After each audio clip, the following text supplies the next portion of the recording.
آپ نے کسی کے ساتھ مل کے نا ایک کاروبار شروع کیا۔ کچھ سال وہ بہت اچھا چلا، پھر مزاج نہیں ملے یا کوئی نقصان ہو گیا۔ آپ نے کہا بھائی آج سے میرا اور تمہارا راستہ الگ ہے۔ بالکل نارمل بات ہے، شریعت بھی اس کی اجازت دیتی ہے، آپ ایسا کر سکتے ہیں کیونکہ وہ شراکت داری، وہ بزنس جو ہے نا آپ کا اپنا فیصلہ تھا۔ اسی طرح نکاح یا شادی جو دنیا کا سب سے خوبصورت رشتہ ہے وہ بھی ایک معاہدہ ہے۔ اگر حالات حد سے زیادہ خراب ہو جائیں اور شادی کو آگے چلانا ممکن نہ رہے تو آپ کو اجازت ہے کہ آپ اس رشتے سے باہر آ جائیں، کیونکہ ایک دن آپ نے اپنی مرضی سے اسے قبول کیا تھا۔ لیکن ایک دن آپ صبح اٹھیں اور اپنے سگے بھائی کے پاس جائیں اور کہیں گے آج سے تم میرے بھائی نہیں ہو، یا اپنے چاچو سے کہیں کہ میرا آپ سے کوئی رشتہ نہیں ہے اب، یہ اختیار آپ کو کس نے دیا ہے؟ آپ کسی کو نوکری سے نکال سکتے ہیں، کسی دوست کو اپنی زندگی سے نکال سکتے ہیں، لیکن آپ اپنے خون کے رشتے سے استعفیٰ نہیں دے سکتے۔ وجہ کیا ہے؟ وجہ بہت گہری ہے، اور اگر ہم اسے سمجھ لیں تو ہماری زندگی کا رخ بدل جائے۔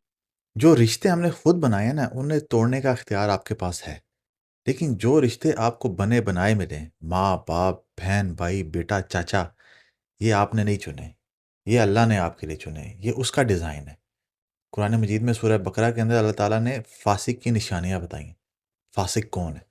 عام طور پہ ہم سمجھتے ہیں کہ شاید وہ بہت بڑے بڑے گناہ کرتا ہے یا ظاہری طور پہ جس کا حلیہ خراب ہے، لیکن قرآن کیا کہتا ہے؟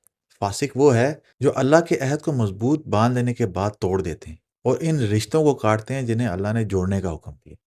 یعنی قرآن کی نظر میں فاسق کی سب سے پہلی اور واضح نشانی قطع تعلقی ہے۔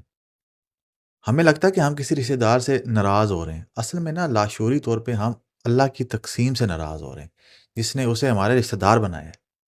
آپ اپنا دوست خود چنتے ہیں کیونکہ آپ کی ان سے ذہنیت ملتی ہے، لیکن اللہ نے آپ کا بھائی یا آپ کا چاچا جان بوجھ کے ایسا بنایا ہے جسے شاید آپ کی ذہنیت نہیں ملتی ہے۔ کیوں؟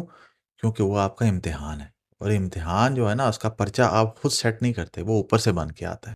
کبھی کبھی ہم اپنی انا کی تسکین کے لیے کہتے ہیں کہ وہ انسان ہی ایسا ہے، اس کی شکل ہی نہیں دیکھنا چاہتا میں۔ ٹھیک ہے، اگر کوئی رشتہ دار آپ کو بہت زیادہ نقصان پہنچا رہا ہے تو اپنا دفاع کرنا اور ایک محفوظ فاصلہ رکھنا شریعت میں جائز ہے، لیکن رشتہ ہی سرے سے ختم کر دینا، بات چیت بالکل بند کر دینا، یہ اللہ سے بغاوت ہے۔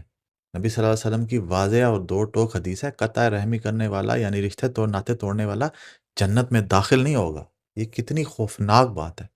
ہم دنیا کے چھوٹے موٹے فائدے، 2 ٹکے کی انا یا جائیداد کے کسی چھوٹے سے حصے کے لیے اپنے خالق سے کٹنے کا سودا کر لیتے ہیں۔ تو آج اگر آپ کے دل میں کسی قریبی رشتہ دار کے لیے اتنی نفرت بیٹھ گئی ہے کہ آپ نے اسے بولنا ہی چھوڑ دیا ہے، تو ایک لمحے کے لیے اس انسان کی خامیوں کو بھول جائیں۔ بس یہ یاد رکھیں کہ اس رشتے کی ڈور جو سی ہے نا کس کے ہاتھ میں ہے۔ ہم کسی انسان کو سزا دینے کے چکر میں کہیں خاموشی سے اپنے رب سے تو نہیں کٹ رہے۔ سوچیے گا ضرور۔ السلام علیکم۔